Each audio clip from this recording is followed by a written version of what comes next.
A very good morning and welcome back for those that went with us into that break. If you are just joining us from wherever you're watching NTV, this is Morning at NTV and I'm Chris Higenya. We are into the Kickstarter discussion and it comes on the backdrop of the president's latest stance against corruption. Of course, we saw during the State of the Nation address where he said there was a racket that has members of parliament and some technocrats within the Ministry of Finance colluding in the budget process to ensure that some allocations are made for specific entities and not others. This is the latest in a series of President Yoweri Museveni's rants against corruption, but many asking the question, will this time around, will the bite happen when it comes to combating corruption? I'll be introducing my guest very shortly, but let's first go through a preamble. Corruption in Uganda remains a significant challenge impacting various sectors of society and undermining efforts towards sustainable development. In his State of the Nation address at Kololo Ceremonial Grounds, President Yoweri Kaguta Museveni reaffirmed that politicians were part of groups perpetrating graft in the country. This is the first time President has spoken about corruption in Parliament, following media reports and social media campaigns on the subject, allegations about the abuse of public funds in Parliament that led to the UK and the US government's sanctioning of the custodian of Parliament, Speaker Right Honourable Anita Among, and two ministers. Corruption in Uganda is characterized by grand-scale theft of public funds and petty corruption involving public officials at all levels of society. Of course, the petty corruption is what the president called corruption by mistake, and that you're not going to punish every corrupt person because you might end up, well, punishing everybody, especially those that commit this vice by mistake. We shall be chewing on the president's sentiments and understanding exactly whether this is what is required of the head of state in ensuring that the tone against corruption is set. I'm joined by Alex Waisomufumbiro. He's the deputy spokesperson of the National Unity Platform, that is an opposition party. We're also expecting to be joined by Fred Bamwine, a commissioner in the President's office and former resident district commissioner, later. Let me begin this conversation with Mr. Alex Waisomufumbiro of the National Unity Platform. A very warm welcome, first of all, to the program. How are we doing? Good morning to you, my brother. We're doing very optimistic of seeing that we get into the resolve of having a better and new Uganda, at least free from corruption. Free from corruption. You speak about freedom from corruption. Let me be very candid with this very first question. Is a corruption-free society possible? Yes, it is possible. But it is possible when there is a deliberate effort by that very society to evolve into that. Everything we do, we learn from others, we are inspired from others, we are mentored from others. If you make it a process of improving the moral fabric, and corruption starts from the head. That is how it eats up to the ground. If you look at the management of this nation, if it's the leaders, they are the most corrupt. The way they are elected, the way they make it to their positions, the compromise against their own will, their own understanding. Somebody starts from a corrupt setting. But then also the young ones, what has been inculcated in them. If you're going to get a position for a child and you're going to bribe that child into the school, you know, there are a lot of issues that come with corruption. But then I think the corruption now we are talking about mainly is the corruption where the leaders take center stage of one going to the coffers of the taxpayer, of the state, and abusing their office through what you call white. I think that is not even corruption. That is white collar fraud. that is being sanitized into being corruption. This is absolute white-collar fraud, using elitism, smartness, and the black pen or blue pen to formalize graft. And that can be ended, and that can be ended by laws, that can be ended by will of those at the helm of the leadership, and that can be won also and weed out by the power of the people, definitely. Like you have seen for the last 3 months, there has been a discussion on our parliament. First, they thought that they would easily sweep it under the carpet as social media rumors. Later, they thought that they would use magnanimity of their offices to stifle the conversation. But now it is a conversation that is out there. We are facing international remedy and repercussions because in-house we failed to listen to the voices of reason that were telling you. You know, the other issue about being in a free society is, a corruption-free society, is the workability of the arms of government, the three arms of government. Because the existence of a democracy and the government is with the three: the judiciary, the legislature, and the executive, which effectively works on the principle of checks and balances. But if those institutions have been usurped by corruption, by having a desire to have longevity of a particular person in power, then corruption will be an ill that you will not stop.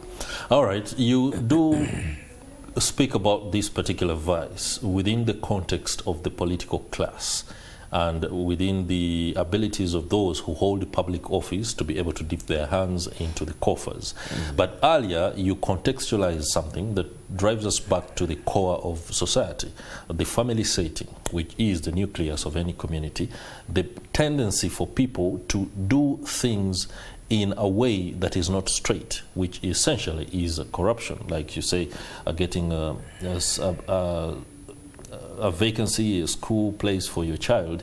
And let me just return to that particular setting, that if society finds itself in a position where we are agreeable to a vice, circumventing the processes that are supposed to be undertaken in a straight way on account of the benefit that we do get individually, then it's okay.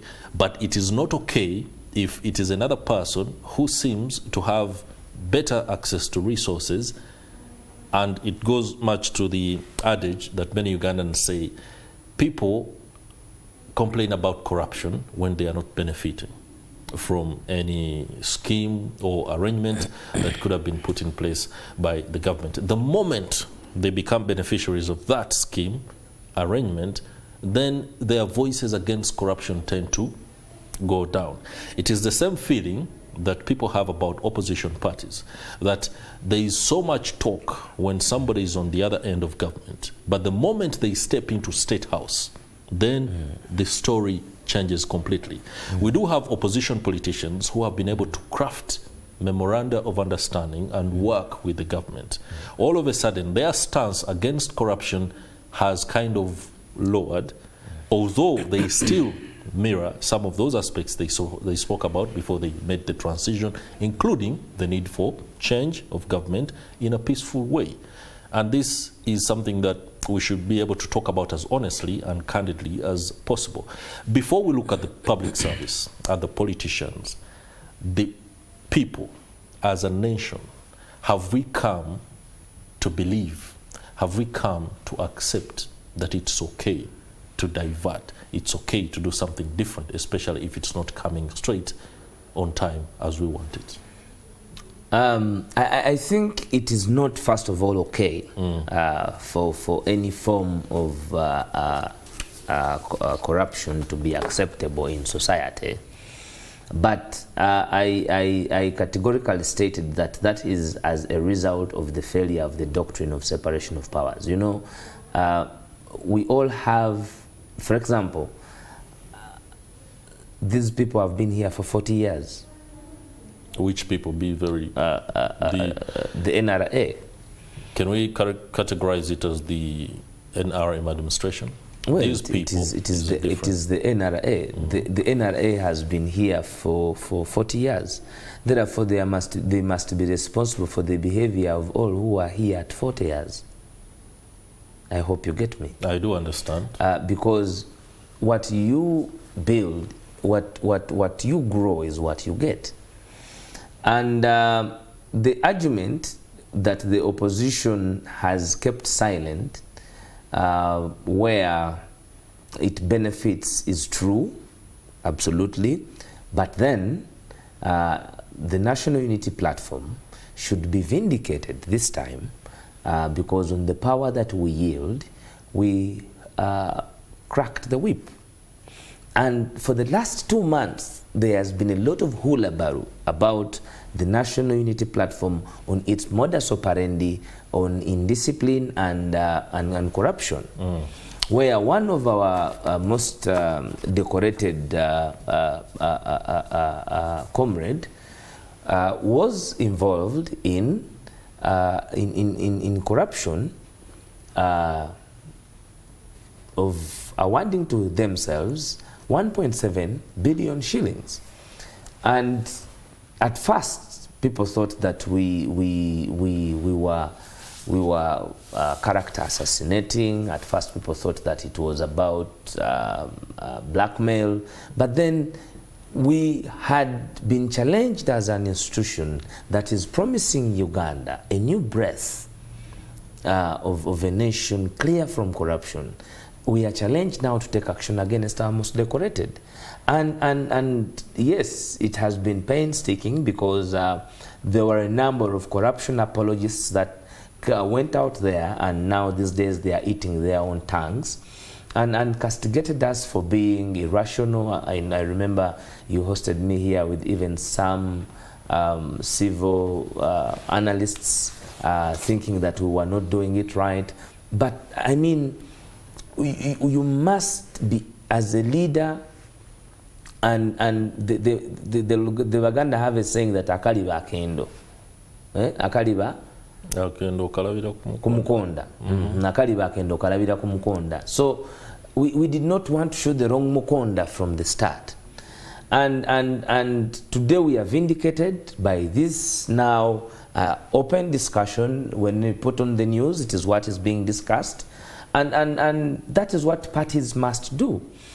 It is also corruption for a party in the opposition to have a memorandum of understanding with the oppressor without having consensus from its own membership. That is also corruption. And I believe once you are invited into that, then you will not be able to speak about the other ills as they happen. That is why the NUP needed to take the whip, because we would have no moral authority to speak about the other ills that are happening in government. And let me tell you, it is also very surprising. I should use the NTV this morning. I have seen very senior leaders, very senior members of parliament also attributing to fraud. I've seen the Honorable Semujunganda. I have seen the Senior Land Council, Medad Segona, attributing that this money was passed in Parliament. That is fraud. You have started going onto a fishing expedition of answers. You have been giving different answers from the start. First, your client said that he did not receive the money. That was on public record. Now, he even said on NBS just recently that if he had maintained his position of leader of opposition, that money would have been taken back to the coffers. But he forgets that the 3 commissioners have remained in office and are benefactors of this money. They are imputing benefits. I've heard the Land Senior Council Medad Segona imputing that these service awards were passed inter alia with benefits. That is wrong. That is wrong. That is not legal. That is immoral. You cannot say benefits. The reason as to why the Auditor General when they were discussing in Parliament, the reason as to why the Auditor General, they passed specifically service award benefit of 500 million. First of all, it was debated. They had brought it as 1 billion by, I think, it had been suggested by the Nandalas to be 1 billion. Later on, government consented, and then it was debated in Parliament and put to 500 million. There's nowhere the Mpuga money, there's nowhere, even if you say it was passed and others didn't read, what did you debate about it? You are going on to a fishing expedition, and I think I have also heard the Honorable Basalidwa, these people should be invited by the police and interrogated as well, because imputing that the Legal Parliamentary Affairs Committee, its membership on the answered and in other processes of passing these monies, today after some months when you have been giving answers, you're coming back with a different angle. I think that is not being right. That is being abuse of office, and you should abscond from that thinking that Ugandans will succumb to that type of blackmail of organs of government in the name of salvaging interests of your friends, former allies, against the state. Indeed, there has been a thin line, especially as we saw some politicians trying to hold on to the fact that many who are named in corruption scandals are long-time friends, and that they will be able to excuse themselves. I think that's an acceptable to be able answer. to excuse themselves from any proceedings that seek to bring them to book on account of just that. It's also a question of morality. If my friend is a thief, then shouldn't I shouldn't rather be seen to castigate him? Is the friendship more solid than humanity, so to speak? You see, I mean, that's a question I shouldn't be asking you, but it's a sentiment that I no doubt have to bring out. As leaders, that is when we are so faced with such decisions. I will tell you, when Cuba had just been liberated, Fidel Castro's brother was involved in military corruption hardware. He was one of the most revered. And I can tell you, when the time of taking punishment, sentencing him to death came, what his brother only asked him was to tell him what he would do for him after he was gone as a brother, despite the fact that he was president. The brother was sentenced to death. If you are a leader and you are in a position of leadership, it is not the normal days that count on your abilities of leadership. No. It is on the abnormal days. And what could be the abnormal days? When you're supposed to make a decision for the country, for the many, over the few. And that is why we blame Genome 7. We blame Genome 7 for being nepotic.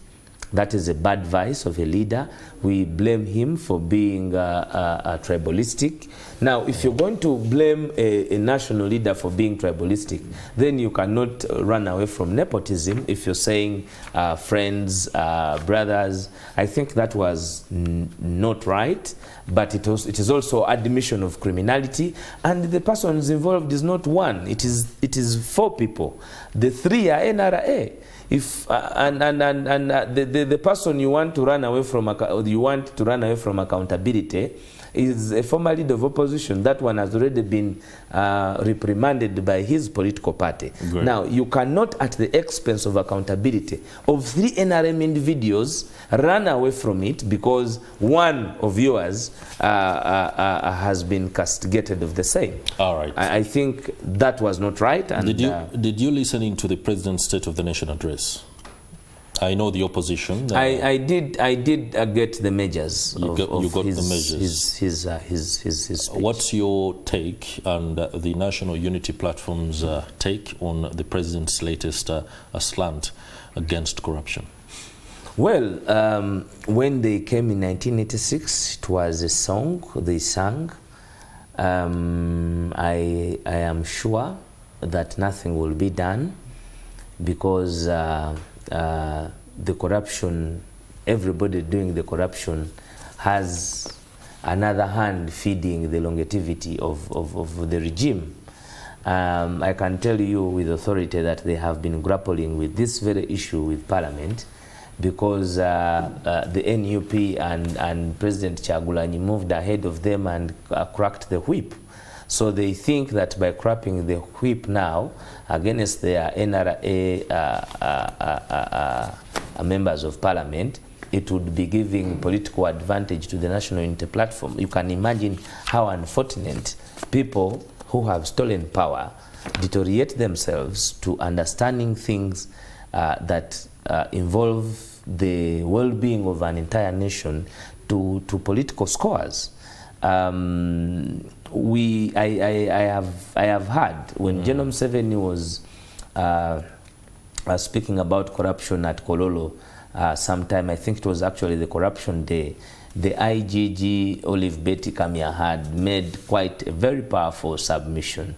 But then the first person to negate her submission was General Museveni. He said, you see, lifestyle, because they were talking about auditing of lifestyle. And he himself came out and said, if they are stealing from government but developing here, then that is something you can look into. Investing stolen money investing stolen money in the country, which is also practically impossible, because they steal too much and then they'll look for run elsewhere.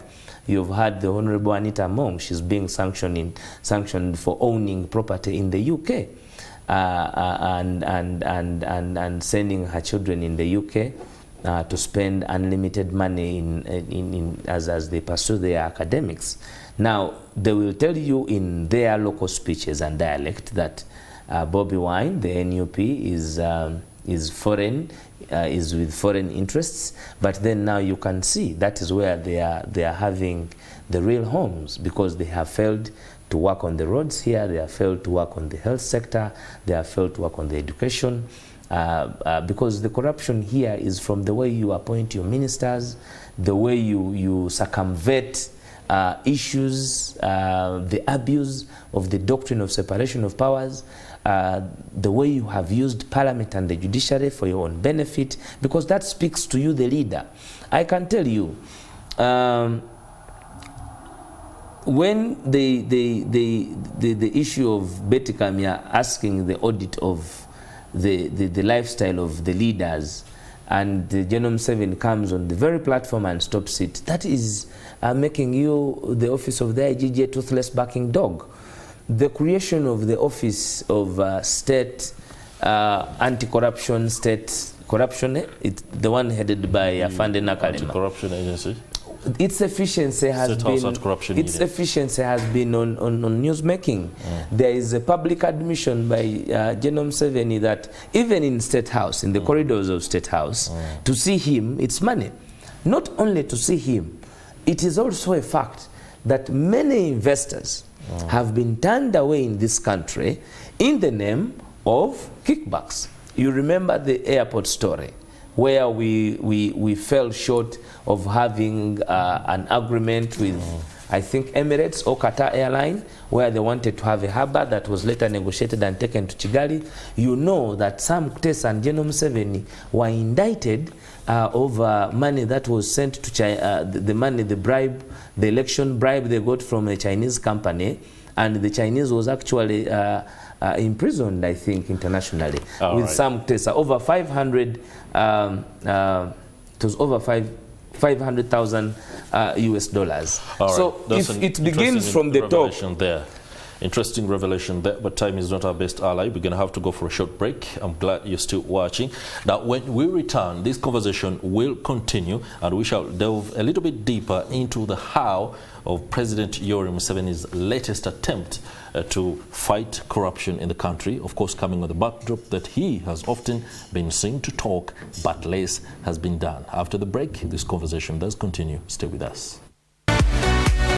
Welcome back. I'm glad you're still with us. It's the Kickstarter discussion, and we are looking at the President's latest stance on corruption, and the questions we are asking include: will he walk the talk this time around against corruption. Of course, this comes on the backdrop of the State of the Nation address, where the president revealed that there's a racket of officials within the Ministry of Finance who are colluding with members of parliament in budget allocation to certain sectors. He also spoke about the fact that he has had and has evidence of the fact that some officials within State House are responsible for receiving kickbacks in order to allow some people, including investors, to see the president. Is this the modus operandi? On set, I do have with me the deputy spokesperson of the National Unity Platform, Alex Waisom-Fubiro, but we've been joined by the commissioner in the office of the president in charge of Kampala metropolitan area, that is Fred Bamwine.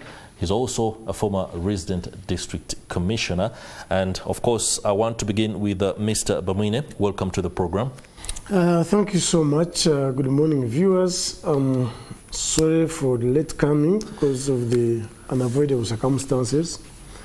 I want to thank Ugandans for what you are doing, everybody in his capacity, to make sure that this country moves forward. Thank you. Lastly, I want to appeal to you and everybody, at least everybody should have a garden for his home. Everybody should have a garden. Yes. In his or her for home. Food, for the family, and surplus source for sale. How about the Ugandans who can't afford houses that have the privilege of a back garden? No, maybe I'm looking at food, and not everybody can have land. That's right. But there are most of you who have a lot of land and you're not utilizing it. I can come and request you to give me that land. I use it for production, and we share the proceeds. That's an interesting scheme. It's not interesting, it is practical. It is practical. Interesting because, yeah, very difficult. For example, somebody is seeking an arrangement and then later completely topples that arrangement and does away with the fact that you, the one that gave the land, will be able to receive some returns. There's a tendency for people who are powerful to take over things. So you see, first of all, I come from this kind of background. Okay. I've been around as a leader, and I have come to know that the majority of the people who own land actually don't use it themselves. They either lease it or sublent it, or even give free of charge. Go and do some work as long as my land remains intact. Okay. Come and look after my land as you do. So there is me. I want to encourage people. I studied economics, and these days I ask myself, what kind of economics is being taught in schools now? Because the world economy is in tatters. There is no country that is sure that these are the right policies. Even the big powers on their knees. But for us as a country, we have an opportunity that we still have two seasons, or at times they're erratic. But if you plant something, in 3 or 4 weeks, you cannot fail to get food for your family. So as we are juggling with the other big economics, as we are juggling with other problems of the world, first have food for your family. Thank you very much for that rejoinder, Mr. Bamwine. Of course, that is something that Morning at NTV will take up, and I hope we can have a discussion greater than just a snippet in the days to come on that particular issue. Allow me now get back to the gist of this morning's discussion. The president's latest stance against corruption. He said during the State of the Nation address that he was coming hard on those he knows are corrupt. And of course, he said he has evidence on a racket from the Ministry of Finance that goes straight to Parliament. He also knows of workings and goings on within the corridors of State House about kickbacks and how people are being made to pay huge sums of money in order to access meetings with him or even to get his audience through letters. You are the commissioner in the President's office in charge of Kampala Metropolitan. Let us first stick on the issue of people getting paid in order to guarantee access to the president. You see, the way how this country is run, or how it was crafted, is such that the president is the chief consumer of national intelligence. So by the time he comes up with a statement, it must have been thoroughly evaluated, thoroughly sourced, and he brings it out for a purpose. Those who, I think where President Museveni is lucky, is that the majority of Ugandans read headlines. He said, I'm going to stop corruption. Then they don't bother to go deep. Reading the body of the statements and but President articles. Museveni, since NRM days, point number 7 was elimination of corruption. And he has been consistent. When you look at our constitution, bodies like the Attorney General, I mean the IGG, bodies like the Auditor General, bodies like even the Ministry of Ethics, all these were even anti-corruption committees in Parliament, in the councils. All these are a foundation of NRM government and President Museveni specifically to address the question of corruption. Because even as late as 1966, you remember what they called the gold scandal? The gold scandal, when the government officers, I didn't use the lawyer's language, allegedly stole gold from Congo. Then we came to 1971 coup. Among the 18 reasons, corruption was one of them. But even if you date back in biblical days, corruption has been part and parcel of mankind. Therefore, it's one of the issues he has been at. The only unfortunate bit is that because he's running a government in a democracy, it is not as President Museveni of 1986 to 95, when he was using legal notice number 1. This time, you arrest somebody for alleged corruption, even if he has taken $1 trillion, his alleged has taken $1 trillion shilling or more.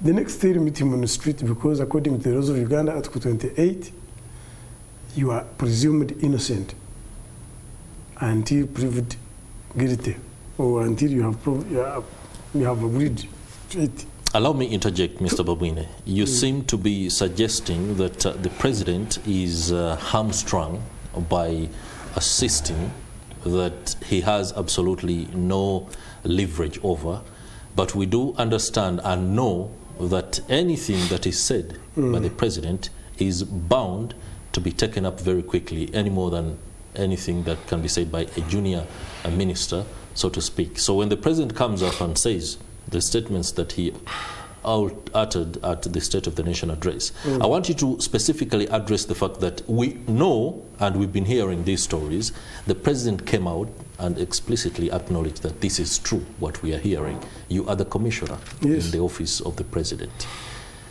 The issue who is paying who to meet the president? Who is receiving kickbacks? The issue I'm raising, I'm sure you have been around. The Parliament of 2016, when it had just been elected and he was opening the Parliament, and he said, I'm happy that you have finished elections and you have come to build this country. Therefore, I propose that people who are involved in corruption, people who are involved in sabotaging the economy, people who are involved in rape and defilers, aggravated defilers, help me. They should not get bail until the cases are completed. When they are completed, we should give them the highest punishment to stop others from getting involved. The first group to come on the stage was opposition group. Said, he wants to bring this law targeting us. As that one was being discussed, then those you call the donor community said, no, no, no, that is going to be an outdated and a kick law. And the man said, because the situation whereby you arrest somebody, even if, by the way, you are caught red-handed, you remain innocent. So, what the kind of laws we have, the kind of institutions we have, the much they can do is to investigate the case, arrest you, align you in court. That's where the first they can go. Once you have reached court, now it is a court issue. You cannot tell a judge that complete this matter in 1 week or 2 months or 1 year. Okay. You cannot, if somebody has stolen trillion or something, he gets bailed, the next day uses the same amount of money, he starts. So I think the corruption is bigger than what we think. Let me first localize it. Don't you think, I'll give you the opportunity too, but let me ensure that we stick to the gist of this particular conversation, because you're attempting, as the president does often, to take us through a lecture of history and context. The president has come out and stated it very clearly to the IGG that go slow on my people. He usually uses the word my people. I don't want to go into what his people are, but he has told the IGG to do, when the IGG wanted to do the lifestyle audit, where it would give us, the nation, a chance to juxtapose somebody's earnings versus expenditure, to understand if Chris Higenyi gets his 50,000 Uganda shillings off the morning show, but he's able to afford first-class travel, he drives an SUV that is not commensurate to the amount of money that he's paid, then questions will be asked and an opportunity will be given to Chris Higenyi to explain that particular issue. The president himself said that. When you try to suggest that the president is hamstrung by the system and the laws, this is the very president who nullifies the system and nullifies the existing mechanisms to fight corruption. Now, I think you're right, but the biggest mistake is government. We are poor communicators. That one I must admit. One, what the president is saying and was saying, 10 billion has come, for instance, to a department, and it has not done what it is supposed to do. Now, he was saying, IGG, there is this money which came yesterday to Bamwini's hands to do ABCD. Has it been done? Now, before you answer this straight one, you want to first look at what he owns, they are all methods of fighting corruption, but before you look for the unknown, there is this one which is known. Mr. Bamwine, I have just come back from... you must be a student of political science too. No. And maybe you have done some refresher courses in psychology and propaganda. I wish you can. Many of them were taken to North Korea. Let me give you an example. I've just come back from Teso sub-region. There are some very dams, tanks. Government spent money to put up these very dams. So we went from President's office on spot to compare what is the reports on the ground. You find a very dam of 8 billion, they have done work of 3 billion, and they have run away. Now, before you look at how I'm dressed, what I'm likely to have, there is this glaring clear money, which does not even need rocket science. So I think government communicators have not done enough work to unpack. Just for clarity, I am not understanding what you're saying. That somebody uses 3 billion, because General Museveni was saying... Hold on a bit. As you come in, it's not to be your clarity. I'm the one who said it. Okay. Money has been allocated to a very damn project, and at the same time money has been spent.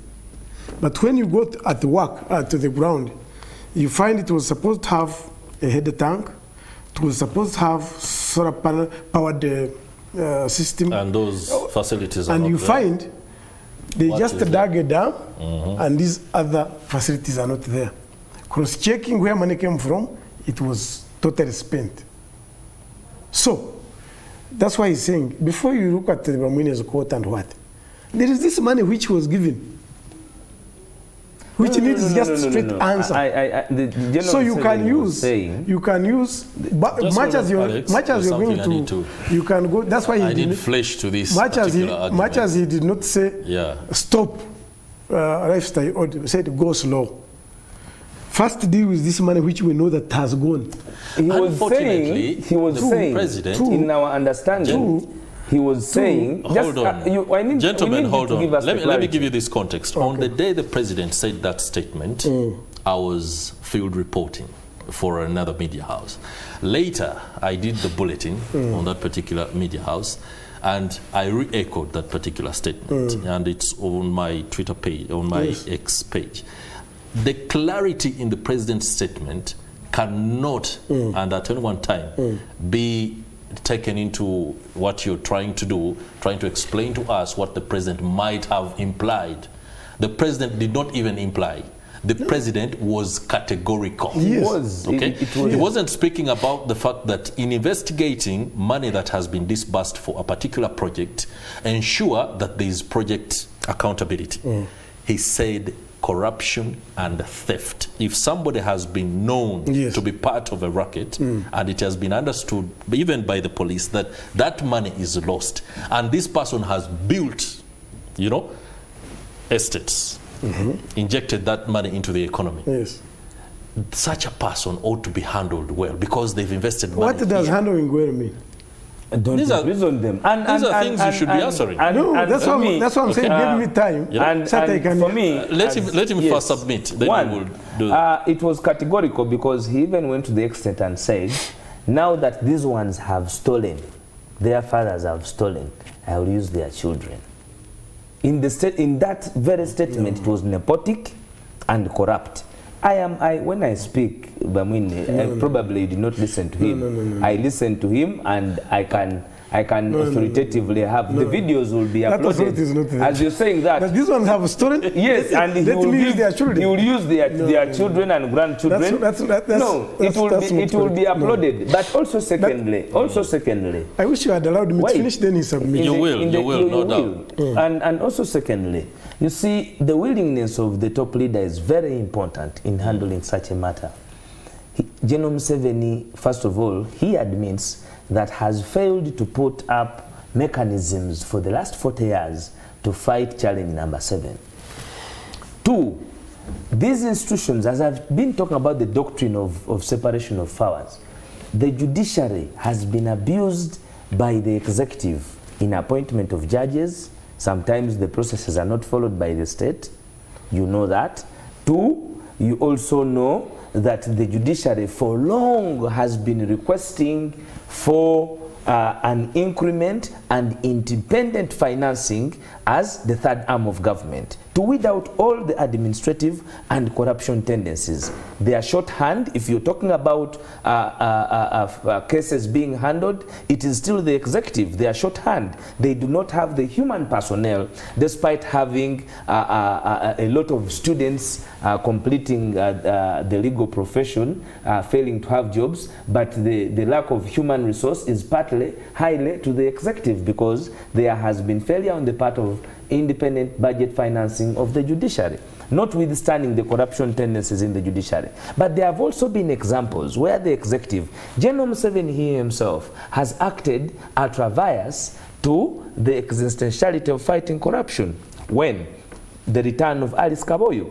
Alice Kaboyo talk about Jim Mwezi. These were censored ministers for corruption of the Global Fund, leading to death of Ugandans who are suffering from HIV/AIDS and all those other diseases. Today, they are the ministers in his government, and he is telling you that they are members of parliament who are conniving through institutions. There is nobody who is coming from Luuka who will have power to go and connive with the PS. And also that of civil service. I need to go back to... Yes, the issue of civil service. For long, as I have been following General Museveni, when they had just taken power, he said that the challenge he was facing in weeding out corruption in administration, it was because he was having the cadres of the UPC, okay, who had infiltrated the NRA. Yeah, and they were in charge of the civil, they were the permanent secretaries, they were in the administration unit. So he said he needed more time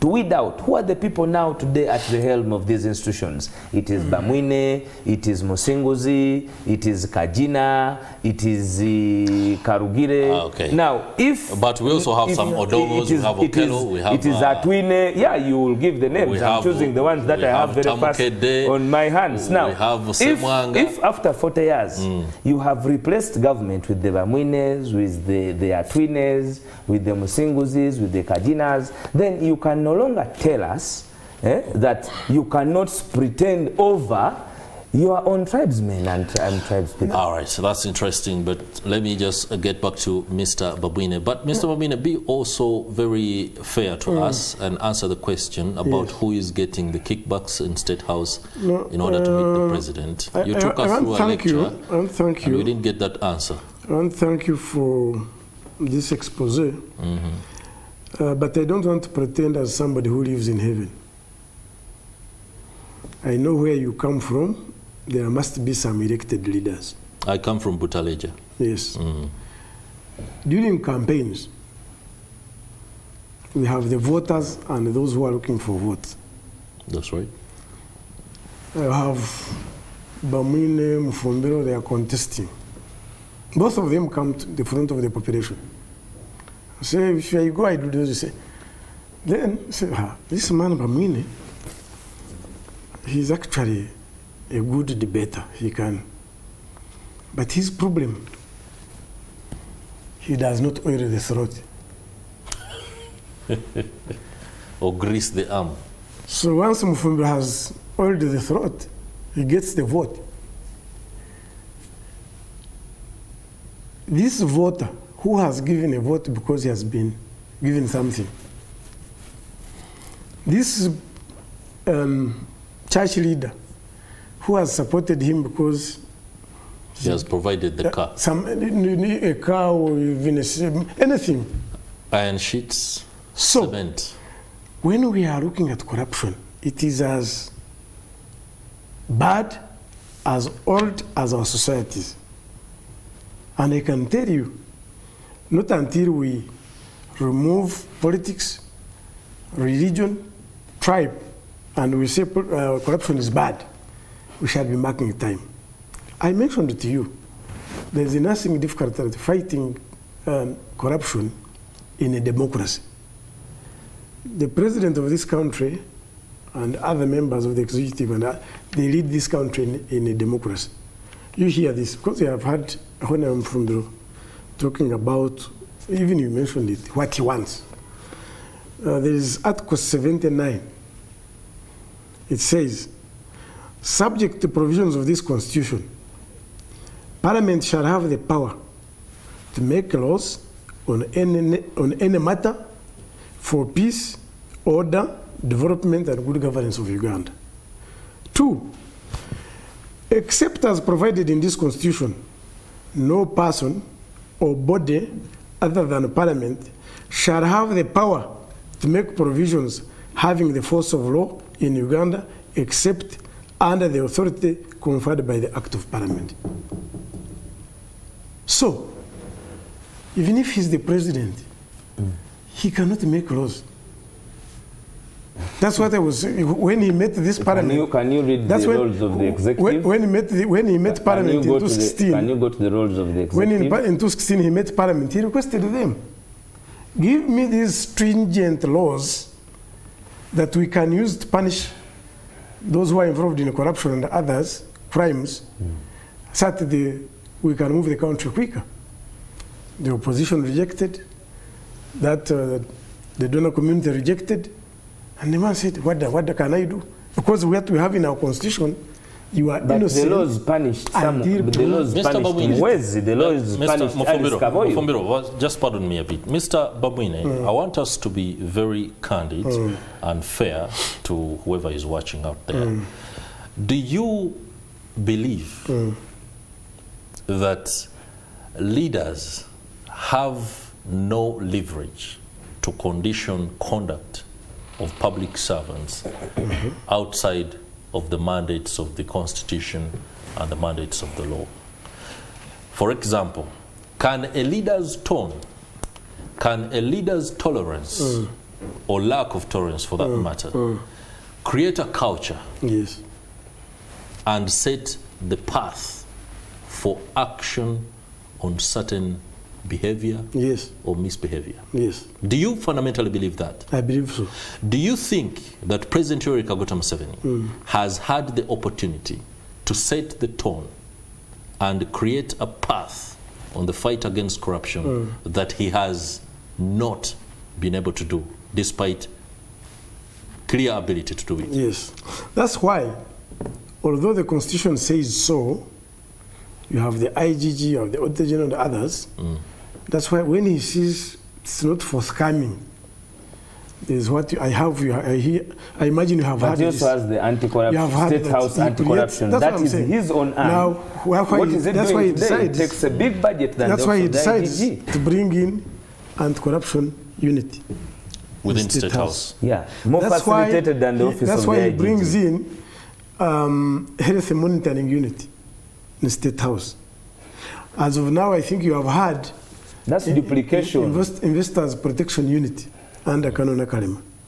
All these, he's bringing them because the formal structures are not moving at the speed he thinks but he was and believes. He was in charge of building these formal structures 40 years down the road. If we want to change this country, fight corruption, let us see where the problem is. By the way, there are countries which have been like us, and they chose to fight corruption and they moved on. The East Asian Tigers, they brought these laws. If you are caught in corruption, you are hanged, period. But once you bring it here now, I'm sure Muslim from the No. The challenge of that law. The challenge of that law was we need to you're talking. Go in a boardroom as a country and say what kind of a country do we need. Today, today we have a speaker. Interesting. Today we have a speaker who is sanctioned. Can I conclude? Because now, whether we like quickly, it or not, Mr. Bamwine, we need, just whether we like it or not. But if I use his party, he'll get annoyed. Let me use his party. Use mine. No, I'm here. You can use my party. I always defend it. Let me use his party. And I'm here to defend it if you lie. Anyway. It is alleged, let me use the lawyer's words, that anybody who got a ticket as a flag bearer. Alleged by who? No, that's why. Give an name. Quickly, go. It is alleged that everybody who got a flag from NUP had to pay something in order to get a flag for the party. Okay. Recently, I saw a document, at least you have it, written by Honorable Abed Wanika, asking accountability within the party. And he says, as a party, we are not convinced about the money we get from the Electoral Commission, about the money we get from our friends outside, and the way how it is being spent. All right, gentlemen. I need to give answers. Mr. Bamwine, if I'm permitted, has taken a very, very scholarly approach to this particular debate. I believe, and that cannot be sustainable in Morning at NTV because of time. Because of time. I want to ask you, gentlemen, to use 1 minute, specifically 1 minute, wrap this up. For me, do you think President Yoweri Kaguta Museveni this time round is hell-bent on fighting corruption? One, I wanted first to rebut. I want you to, you won't rebut it because I've already told you the constraints that I do have on the show. Do you think President Yoweri Kaguta Museveni this time round is going to fight corruption and is willing to even provide evidence like he said he has? Failure on his part to grow institutions, independent institutions, to handle corruption against his own, I think, is a failure on his part. You cannot have a person in charge of instruments of power, the fountain of honor, lamenting like would be here lamenting, he is also lamenting. You cannot have a lamenting fountain of honor. Then he should resign from that office, and then the office go to the hands of what the people desired the office should belong to. All right. Because failure on his part, the institutions he has created for the last 40 years have led us here. Out of the 72 trillion budget, okay, over 30% of that money before we slide is into, stolen. Before we slide and into the National else. Unity Platform is audited by the Auditor General. It is not a private company. Its accountability and supervision is by the Electoral Commission. I thought a person at the caliber and level of Bamwine would know that. Mr. Bamwine, do not act out of the request that I do have. Otherwise, my own job won't be... We have a so school, you have 60 seconds. Wrap it up. Yeah. 60 seconds. No, one. And help us answer the question. One. Do you know the people who are getting kickbacks in State House? Of course, personally, I don't know them. But him being the chief consumer of intelligence, he must be sure what he's saying. Two, I'm sure that people will be arrested, those who are involved. But to me, because we are operating the country in a legal way, the legal regime we're operating in is not conducive enough to put a full stop on corruption. So my proposal, on top of arresting those who may be involved, we need to reform the laws regarding corruption. That's how we can move a country quicker. All right. Otherwise, the current regime we have will take us longer, and by the time you convict a person of corruption, people have even forgotten. Otherwise, I can tell you, the information has been around. Information has been around. People have been. If you knew the number of people, that's why I said we are bad communicators. If you knew the number of people who have been suspended or interdicted because of corruption, huge number of people, but the cases are still dragging on because of the legal regime we have. All right. So what I do gather, of course, is that corruption is far bigger and endemic than the Morning at NTV show can attempt to solve. I'm happy that we are able to talk about that, which we can, in light of the President's latest statements on corruption. Alex Waisom Fumbiro, Deputy Spokesperson of the National Unity Platform. We are opening a school this morning. Many thanks to you too, Mr. Fred Bamwine, your commissioner in the President's office, and of course made your name as a former resident district commissioner. It's my name actually now. RDC is my name.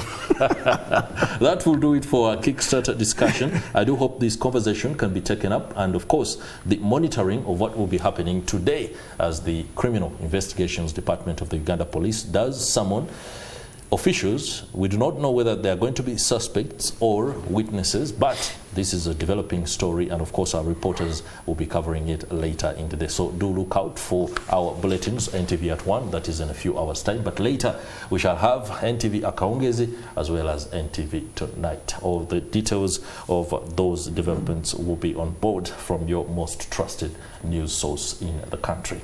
All right, I'm going to have to do some rituals right here before we sign out. And of course, birthday wishes that are coming through to one Anita as she celebrates making 365 days across the, well, universe.